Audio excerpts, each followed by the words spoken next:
blood cells past the tissues.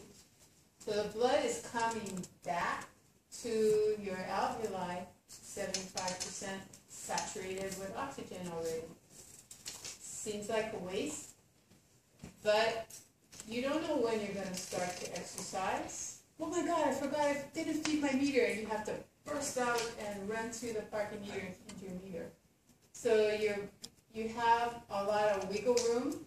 As suddenly you start to exercise, consume O2 at your tissues, PO2 drops below 40, and once it goes below 40, wow, you can get rid of O2 really, really fast. You're on a steep slope of that disassociation curve. So just going down to PO2 of 30, you can drop off 35% more of this O2. So you have a very efficient part of the dissociation curve when you start to exercise and drop your cellular PO2 just a little bit. You're never going to get down to zero. That's just a mathematical and also experimental in the lab. You can get to zero. In your body, you're never going to get to zero. It would not make any physiologic sense to work your body to that extreme. Actually, your brainstem and your central nervous system is going to shut you down before you get anywhere close to zero. Usually around, I think it's around 40% or so, you will run the risk of actually passing out. So you're not going to get down into this lower range here. You could, but your body's not, your central nervous system's not going to allow you to do that. So this is the percent of hemoglobin that has O2 bound to its binding sites. Has 4 available binding sites. As you get to lower and lower tissue PO2, you get less and less oxygen remaining on the binding sites. On this side, this is total volume of O2.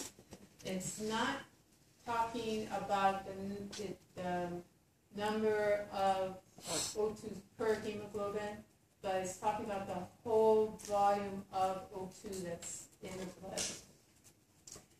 20% of your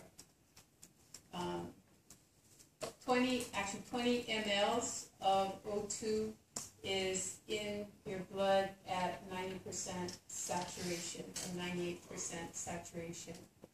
At tissue PO2s, you're at about 17 mLs. So these units here, percent of O2 in the blood, it's actually mLs per 100 mLs of blood. So per 100 mLs of blood, you have 20% of that being O2, it's 20 mL. So that's the unit that actually probably should be on that right-hand side is mLs of O2 per 100 mLs of blood. So it works out to be the same as 20%. Got 100 mLs of blood, 20% of 100 mLs is 20 mLs.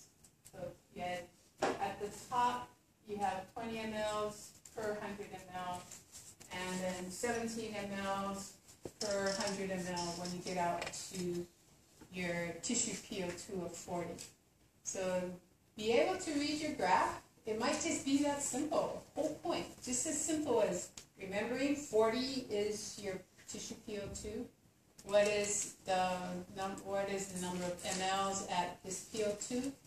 Find the PO2, go up to the curve, and read across. If it's 30, go up to the curve, read across. And translate percent, it's percent per 100 mLs. And if you're asked for mLs, then what's the percent of 100 mLs? That's the percent of the O2 at that level.